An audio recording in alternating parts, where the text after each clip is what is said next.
Elementary music teacher friend, you love what you do, but you might feel unappreciated and, in fact, unseen some days. You may even feel like you're on a music teacher island and just want to connect with other music teachers who can relate to both your struggles and wins when it comes to teaching elementary music. I get you and understand completely the feelings you're having. That's why each and every week, the Elementary Music Teacher Podcast will provide you with solo and guest episodes that will help you realize you're not alone in your music teaching journey. Throughout each episode, my goal is for you to be able to walk away with actionable steps and ideas to help you feel like you're ready to take on the new week with whatever challenges may be thrown your way. Hi, I'm your host, Jessica Peresta, and I'm so glad you're here. Whether you're at home, in your car, in the shower, or wherever else you're listening, grab your cup of coffee or whatever other beverage is nearby and listen in to the Elementary Music Teacher Podcast. Hey there, friend. I'm so excited you are joining me today, and I can't wait to share tips and strategies and ideas for you around students leaving your music classroom. What do you do when it's time to wrap up class time, get your students lined up, and ready to walk out of the classroom door? Some of these ideas I'm going to share with you that maybe they're new, or maybe it's just going to be a refresher course for you. I'm well aware that we are in November, so you are already doing these things. You're already lining up kids and getting them out of the music room. But I'm hoping that some of this is just motivation to help you to keep going, or a reminder that you're doing a great job, or there may be one or two or more ideas that you're going to be able to implement that are new to you. The very first thing I want to talk about is things you need to allow time for. Just some considerations to think about when it comes to getting your students lined up and ready to go. So I want you to allow time for wrapping up your lesson. And what I mean by allowing time for is when you're lesson planning. I've said this before and I'll say it a million other times, is it's okay to leave open space in your lesson plans for natural moments in the class time that students are going to want to be able to talk or tell you stories. But also, you're going to have a lot of transitions happening in the music room. We've already done an episode about students entering the classroom. That's episode 168. And also, you're going to need time to allow time for students to exit the classroom. And we're going to get into all the details of what that means. But when you're lesson planning, make sure to think about that. Think about, all right, I see my students, let's say for 50 minutes, and that's 50. And so during that 50 minutes, I'm going to be, lesson planning. And there's other episodes on this podcast about lesson planning and how to structure a class period and all those things. But when you're thinking about those 50 minutes, the main thing I want you to take away from today's episode is allow time at the end of class time to wrap up the lesson. I am raising my hand. You can't see me because this is a podcast, where I am so guilty of planning all the way. Let's say a class is leaving my classroom at 10:59 for the next class to start at 11 o'clock, of literally running so far behind that kids are pretty much running out the door to their teacher, who in return is a little bit irritated, let's be honest, because she has to settle them down in the hallway. But when you're thinking about that 50-minute class period, allow 5 or more minutes, and we're going to dive into how to decide that in a little bit, but allow time to wrap the lesson up, where you're closing it out and all those things. You're going to want to allow time for that in your actual lesson planning sequence. You're going to also want to allow time for cleaning up. When it's time to go, you don't want your students to leave your room a hot mess. Cleaning up also could include, if you're transitioning, let's say from an upper elementary grade level to a lower elementary grade level, or vice versa, you want time to put instruments back where they need to go, or have students be able to help you move whatever instruments you need for the next grade level coming in. You're going to want time for that. And so I guess I could say cleaning up / getting things ready for the next class period. You're going to want to allow time for that. You're going to learn quickly, and a lot of you listening to this already have, that you don't have to do it all alone. Recruit some students to help you. clean up, but also to set up for the next class period coming in. And honestly, a lot of you are still needing to disinfect a lot in your classrooms. So you're going to need to allow time for that as well, where it is maybe Lysol wiping different surfaces, chairs, instruments, whatever it might be, and things like that. So it also depends on what you're doing with your students during a particular class period. Sometimes clean up, like recorders, for example, you're going to need allow a little bit more time for cleaning up, cleaning out the recorders too, for that matter, than you will if you're not really using instruments in a class period. You're not going to need to allow a lot of time at the end of class period if, let's say, you did a heavy movement activity type of lesson that day. But with all that said, when you're lesson planning, think about time for how long it's going to take for you to clean up or your students to help you clean up for whatever you are doing in the classroom that day. You're also going to need to allow time for questions and answers. When you're closing out the lesson, you're going to want to ask questions based on what you taught to assess for understanding. That's a great assessment opportunity, but also just to have conversations with your students, which it's huge. Relationship building is, to me, and you've heard me mention this before if you've listened to any other episode, but one of the biggest things you can do for classroom management in your music room. So, questions and answers. There's two ways to go around this. One is obviously asking questions to the students about what they learned and having conversations back and forth about what was taught that day, but also you can have informal question and answer time at the end of class period about something even unrelated to the music room for that matter. Let's say you have a particular class that is going to lunch right after music. You can ask them what their favorite food is. What are they eating in the lunchroom that day? Who's buying their lunch today? Who brought their lunch? What is your favorite drink at lunchtime? Who likes to use a fork? Who likes to use a spoon? See, I'm making up random things, but that's what I'm saying. It doesn't have to be formal. You can just allow time before your students leave where you are. I'm going to have time to talk to my students, and maybe that's at the end of class time. You're allowing actual open space to have some conversations with your students before they leave your music room. Talk about relationship building. It can be that simple.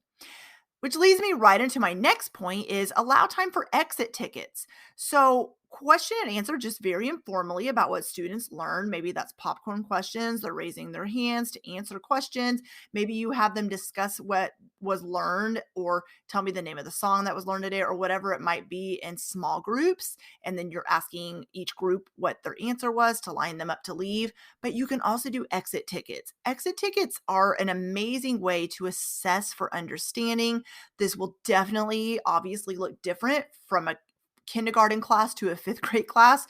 Let's be honest, the kindergartners are just sweet little babies learning how to write. But with that said, they can draw pictures. They can verbally tell you what they did that day. And you're not obviously going to have a lot of time with kindergarten. I know a lot of kindergarten music classes are shortened, and not all of them are, but exit tickets will look different for upper and lower elementary. And so it's harder to do exit tickets in a music classroom because you don't see your students for very long or very often throughout the week. And so maybe you just want to do this, I don't know, every other time they come into the music room or once every 3 times they come in the music room, or you're alternating which classes you're doing exit tickets with. However you decide to do it is up to you, but this is a great way to wrap up the music class is by literally just having students write down, answer a question that you already have on the exit ticket or that you're verbally giving them to write out an answer. And please consider while you're doing, whether it is an informal or formal assessment, really thinking of ways to ask higher order thinking questions where you're really getting students to engage in higher order thinking and they're not just writing down a simple one word answer or a yes or no question or a simple multiple choice ABCD. So be thinking of ways you can do that with your students based on their various grade levels and ages too. So you're also going to want to allow time for lining up students. Obviously, that you have to get them out of the classroom, just like you have to get them in the classroom. Eventually, all the fun has to stop and they got to leave, unfortunately, right? So we're going to talk about ways to do that. But right now, I'm just giving you things to think through that you need to allow time for when you're thinking through how to get your kiddos out of the door. So you're going to want to think through How am I going to allow time to line up my students, to get them lined up and ready to leave so I can get the next class in, or you can go to your lunch break or whatever comes next. And then the last thing is you're going to want to allow time for class rewards.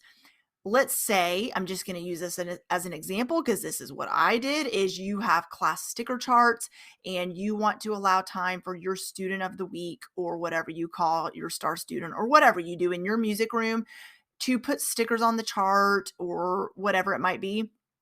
Then you need to allow time for that at the end of the class period so you can discuss that with them.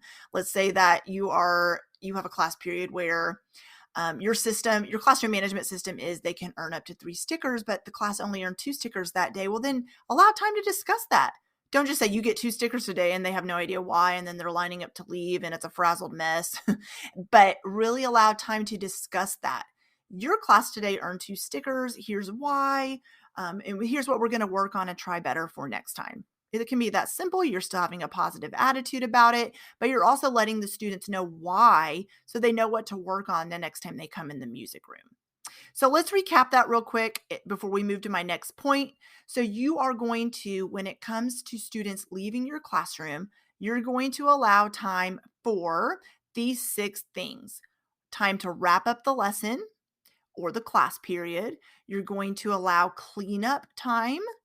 You're going to allow time for questions and answers, both about what was taught that day and informal, just conversational. You're going to allow time for exit tickets, lining up students to leave, and any kind of class rewards you're doing that day. Which leads right into my next point is, what do you need to think about? So, what I want you to think about when students are actually in line, they are getting in line to leave, they are standing in line to leave, they are waiting for their teacher to open that door and lead them out into the hall or whatever your school does. Here's what I want you to think about. What do you want students to do with their voices? Be proactive about this. Don't just assume students know to be quiet in line. They know that they're not supposed to talk. They know that they're supposed to stand there with their, voices off. Be proactive about it. This goes right hand in hand, obviously, with procedures and expectations. What is your expectation? From the minute their feet cross over your threshold of your classroom doors into your music room, to the minute their feet leave your classroom door, they're still in your classroom. So procedures, yes, so important for everything that goes on throughout the music room, throughout the class period time, but also you have to really make sure your students know what you expect from the minute they come in, which, like I said, was episode 168, to the minute they leave. Lining up to leave the classroom is still part of your class time.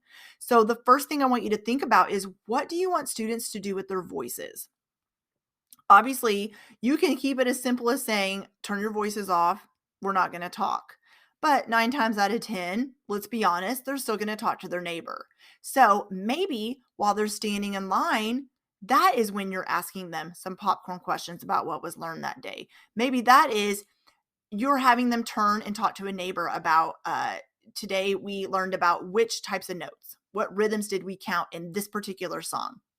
Maybe with their voices, they are echo singing after you, or you have different students taking turns leading different echo patterns with their voices while the other students echo it back to them.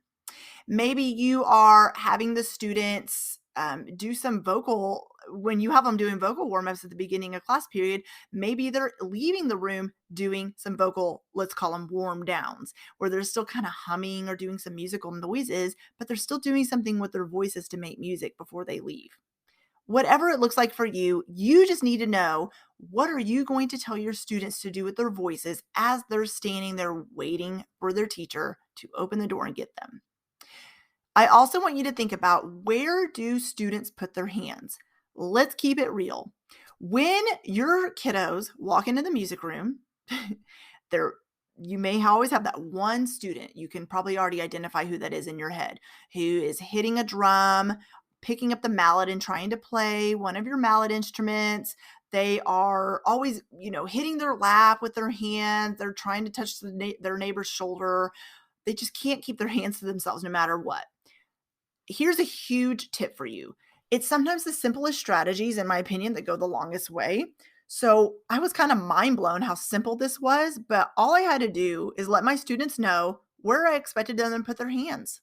And then a lot, not always, but most of the time, those problems of students constantly wanting to do other things with their hands, like touching the wall, a lot of even students like crawling on the floor, touching the floor. A lot of times those problems are solved if you just let students know where you want them to put their hands. Here's some quick and simple strategies. Maybe their hands are behind their back and they're just crossing their fingers, with their hands, like they're holding their own hands, I guess, put it that way. But they're behind their back. They're not able to do anything with their hands because they're folded behind them or they're folded in front of them. Maybe they're folding their arms. Maybe they're folding their arms, but they also have an index finger up where they're putting, like the index finger over their mouth. Maybe you are telling them something different to do with their hands each time they leave the classroom. So it's kind of fun. It's like an element of surprise. Or maybe you do, like I mentioned earlier, have a star student or a student of the week, and that is the student that is instructing the rest of the class what they want them to do with their hands. So for example, today we're going to line up by putting our hands on our shoulders.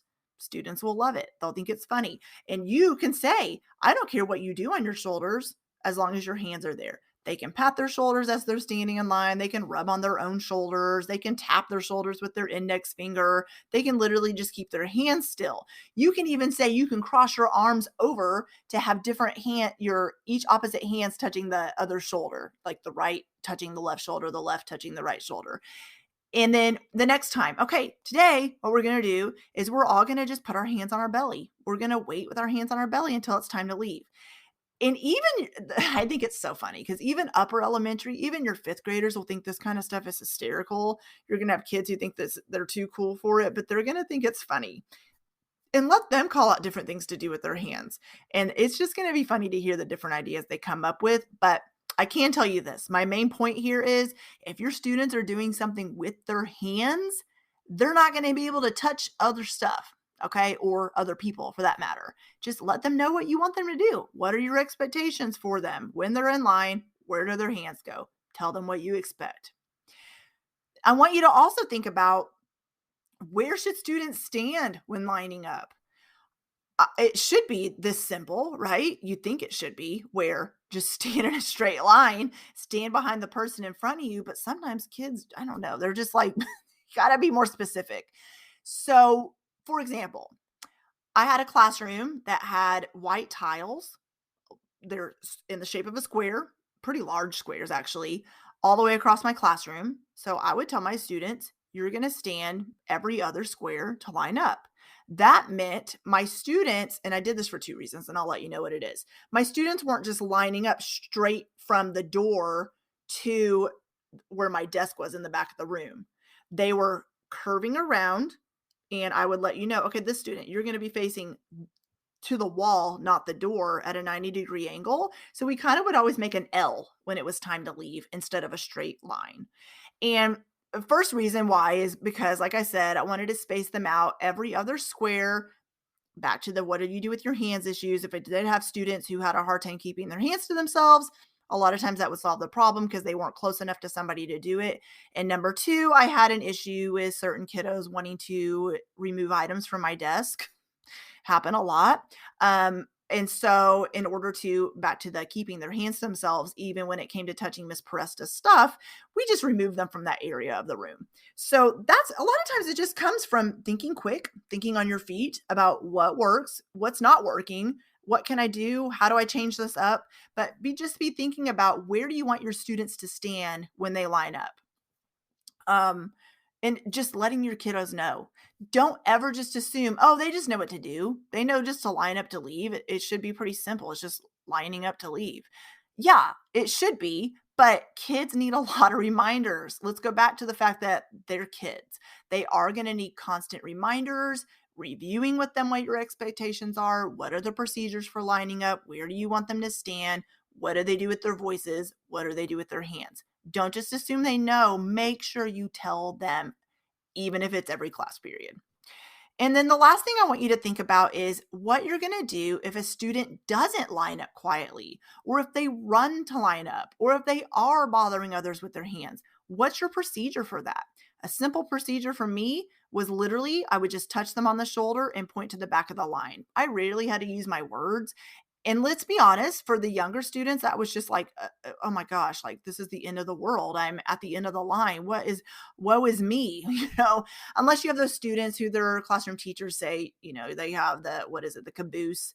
Some of them want to be at the end. But for the most part, that works really well. For the upper elementary students, if a student doesn't line up quietly or they're running to get in line and you're having constant conversations about it, a lot of times what would work for them is you're going to walk right by me. You're just going to have to walk right side by side with Miss Peresta as we walk out of the room, and everybody else is going to be able to walk in a straight line. Now, if I was walking them back to their classroom, there was one year, it was pretty confusing, let me be honest with you, where I was required to take the students back to their classrooms and then walk all the way across the school building to get another class to bring in music. I didn't understand why we did that, but sometimes you do what you're told. But if it's the case where their classroom teacher is still picking them up from your music room, and you have that kiddo who just cannot concentrate no matter what, just have them stand out of line, maybe by the wall until it's time to go. And then you just kind of tack them on the end of the line when it's time to leave, if they can't get in line the right way. Just solve the problem quickly. Think quick on your feet as you're used to doing, and I promise that will solve a lot of problems. Hey, we're halfway through this episode, and I failed to mention that there is a blog post that goes right along with this episode. So you can check that out in the show notes, or just go to thedomesticmusician.com/blog and you will see it right there. So you can see everything I'm talking about in this episode in the blog post. So if you rather read than listen, or you want to do both, I just give you multiple ways to consume the content I provide. Let's move on to my next point, which is know your schedule well. And you're like, I do. I know my schedule. I already have my students coming to me every day. Yes, I don't mean your teaching schedule. I mean when I say look at your schedule and know it well, this is what I mean. Some classes, maybe, or a class, I guess. Well, no, some classes, because it depends on the rotation of the students you see. You're going to have that one class period per day that you might be taking to lunch. So when I say know your schedule well, you might need to, when you're looking at planning, like we talked about earlier, how much time you need to devote to the end of class period to stop class time. If you have a class you're taking to lunch, you're going to maybe need to factor in the time that these students might need lunch cards passed out. They might need time to pick up their lunches that they have lined up in your music room. They may need time to go to the sink to wash their hands. Maybe you've been asked to give this class a bathroom break before lunch. So you may need to even stop earlier than 5 minutes before lunchtime or before class ends. So instead of a 50-minute class period, you may be cut down to 40 minutes. This is what I mean by know your schedule. Literally, when you look at it, know the end, not just the how long do I see my students per class period, but what's happening when they leave, who's coming in next. What am I going to need to set up for the next class period coming in? Am I bringing this particular class somewhere? Am I going to need to have something done for them before their teacher comes and gets them based on where they're going next or whatever it might be? So know your schedule well. Look at that beginning of class time, but also look at the end of the class period so you know what needs to get done pertaining to those students. The next thing when it comes to knowing your schedule well is there a class that might need a bathroom break right after music? Obviously, that's going to definitely contribute or play a factor in how you stop your class time. You're going to need to figure out how you're going to get them to the bathroom. What happens when they're there? How many students do you let to go into the bathroom at a time, or whatever it might be? When it comes to knowing your schedule well, is there a class that takes longer to clean up than others? Looking at that schedule, you might just make some notes in pencil on your different class schedules you have. On that particular class, if there's a class that takes a long time to clean up, maybe they're just a really talkative group of kids, then maybe you're just going to have to say, all right, I'm just going to have to allow them more time to clean up. I'm tired of like beating my head on the wall trying to get them to do it in a 5-minute increment of time. It's not working well. And just allow them more time for cleanup. Okay. Every kid's different. Every classroom is going to have, every class, I should say, is going to have a different dynamic of students, different, uh, like, student, every class has a different dynamic, is what I'm trying to get at. And so pencil that in. One first grade class may not need as long to clean up as another first grade class. So you're going to need to know when you get that particular teacher's class into your music room, this class may need 8 minutes to clean up versus 2 minutes for this class. And the last thing about when it comes to knowing your schedule well is, what about those talkative classes? Will it take you longer to get them settled down, to get them lined up to leave? And if so, start thinking through that. Maybe you're going to need to try different strategies in order to get them lined up to leave. So be thinking through those things. My next point I want to talk about is what to do before you line your students up. What are you going to do before you get them in line? A great activity to do is honestly to just read. This is a great time to read a story. Yes, I'm talking to anywhere from kindergarten to fifth grade. Maybe you teach sixth grade, maybe you teach all the way through high school. But a story calms kids down. Don't get me wrong, kids still love being read to. I have a sixth grade son who still wants me to read to him. The books he chooses now are definitely all boy. So sometimes I don't care about let's be honest, the content, but I will still read to him. It calms kids down. They really enjoy it. They want that connection point with an adult. So before lining up, maybe it is a quick story. Maybe it's something that you don't have time to read the whole thing. Sometimes there's going to be books you intentionally plan music activities with, whether they're doing movement activities or you're adding different instruments to the books or whatever it might be. And sometimes you might just read a story just to read a story to get the kids settled down. Another great activity to do before the kiddos line up to leave is movement activities. Now, at the end of class is a great time to do some calming movement activities, whether this is doing movement with scarves. Maybe you don't have time to pass those out. Maybe it's just literally listening to a calming song and having them move their bodies to the way the music sounds. Maybe while you're reading that story, that is kiddos are doing some calm movement. Maybe it's a book that incorporates movement words like tiptoe or and then, I don't know, I'm just going to name something random. A giraffe dance to the beat. Okay, show me how the giraffe dance to the beat, but you got to use your quiet feet. So just some ideas. Find some books that you could definitely incorporate calming words, getting the kiddos settled down before they line up. And trust me, their classroom teacher is going to thank you a lot for this, okay? Before lining up, we talked about this earlier. So it goes back to what I said earlier about ask questions about what was learned. This is going to look different depending on your teaching style, depending on what you like to do. Do you like to do popcorn questions? Do you want to have the kids discuss in like small groups what they learned? Do you want to have a question on the board and say, this is what I want you to think about the whole time we go through class period today? Because at the end of class, I want you to give me your best answer based on this question. Or you can ask questions about what was learned, or even it could be as simple as, tell me your favorite part of the song we did today. What was your favorite part? Or what did we learn about this song today or this activity? What was the reason we did this movement activity today? So before lining kiddos up, that's a great way to close down the class time. Another thing to do before you line your students up is to do quiet echo rhythms. I did talk about this in episode 168 when I talked about kiddos entering the classroom, but this is a great idea to do when kids are leaving as well. And what I mean by quiet echo rhythms is earlier I talked about you could have one student leading a singing activity or doing I almost said movement with their voices. Wow. Doing doing different sounds with their voices and everybody else echoes. Well, you can do this with echo rhythms too. They can take turns echoing rhythms, or you could even just lead and the kids can echo quiet rhythms based after you. And whoever is doing the rhythm that you're doing, you could walk around the room and pat kiddos on the shoulder, and that's when they get in line based on who's participating or who's following the rhythm you're doing, or however you want to get them lined up. And the last thing to know about before lining your students up to leave is think about not just class rewards, but individual rewards. And do you have a student of the day to help you?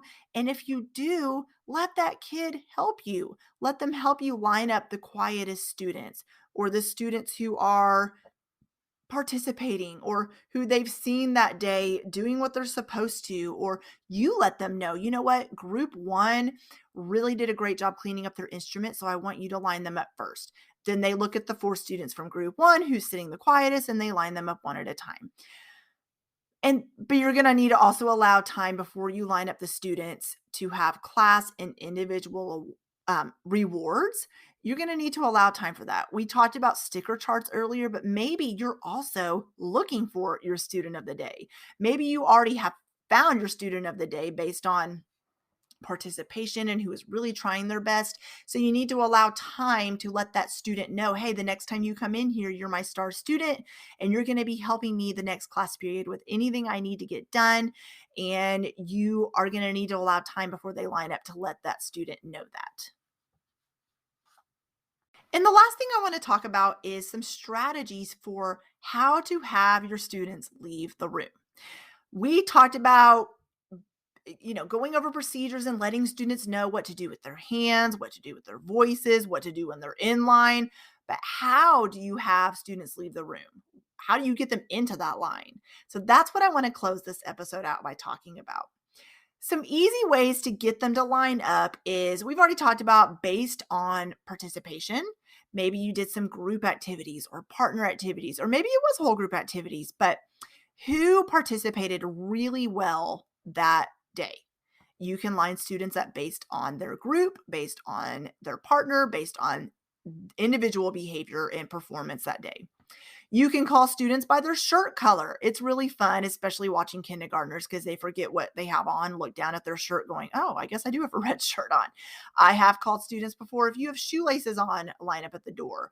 If you have, I don't know, words on your shirt, line up at the door. If you have sweatpants on, line up at the door. So sometimes you can line students up just based on something fun like that. And other times it can be question and answer. Other times it can be exit tickets. And other times it can be based on participation. There is no set in stone way to get students out of your room. As long as you have a system in place, students know what your expectations are once they're in line. And it's also, like I said earlier, it's based on what you did in your class period time that day. So another way to call students to leave, though, is by the quietest row. You can say by the first letter of their name. If your name starts with the letter C, get in line, and it never fails. You're going to have one or two students say, my middle name starts with a C. Okay, well, that doesn't count. Or they'll get in line because their last name's a C because they forget, because they're little bitty and they forget what a last name is or a first name is. But you can also do popcorn questions based on participation, who's raising their hand, who's ready to line up, and who's listening to those questions you're asking them at the end of the class period. Another great way to have students leave, or how to figure out how to get them to line up, ready to leave, is to sing to line up. So remember that when their mouths are doing something and they're focused on music, they're not going to be able to talk. So you could even have them sing as they are standing up to line up at the door. And you could be walking around listening. Who's using their singing voice? Who's following along? Maybe you're working on a performance and they're practicing one of their program songs. And so you're listening as you're walking around. Who is singing? And you're just tapping on shoulders as you're walking around. And when their shoulders touch, they already know how you want them to get in line because you've already let them know what to do with their voices and their hands once they're lined up. And another way is body percussion activities or echo rhythms while they're waiting for their teacher to get them. Maybe before they even get in line, you're saying, okay, when you get in line, when I call you to line up, we're going to do this rhythm pattern. Pat, pat, clap, clap, clap. So the whole class starts doing this with you. And when they get in line, guess what? They're doing something with their hands. And the cool thing is when kiddos are doing body percussion activities, they can't, I mean, I'm thinking about myself here too. That rub your belly, pat your head thing. It's kind of that situation. If they're doing something with their body, like body percussion, a lot of times they won't be able to talk or make a lot of noises with their mouth because they're occupied. Their brains are occupied in doing something. So have a body percussion activity they can do before they even get in line that they can continue while they're in line, or you can have students take turns leading and echoing as they're standing in line as well. And the last thing is tell students to line up differently each time. This is super fun because you can say at the end of class, you're going to tell students, okay, today I want you to tiptoe. We're going to all tiptoe to get in line today. Let's see who can tiptoe the quietest. And you're watching, and all the kids are excited and they're watching each other to see if they're really tiptoeing. You're going to have that one student that's always going to raise their hand and go, that's not a tiptoe, that's a walk. Of course you will. But you can also have the kids any action word, twirl, skip, hop, whatever else you feel like doing. And then when they get in line, if you're doing like a crazy motion like twirl, they're going to turn into human tornadoes. So you can say, okay, you can twirl, but once you're in line, I want you to freeze today like a treble clef. And it's hysterical seeing what students come up with. So have them freeze like a certain whatever it might be. And then when there's teachers get there to pick them up, they're going to be like, what's happening? But they're probably at that point so used to your crazy antics that it's not even surprising anymore. So it's not going to really shock them anymore because we know music teachers we're just a different breed altogether, aren't we? And we're just super fun.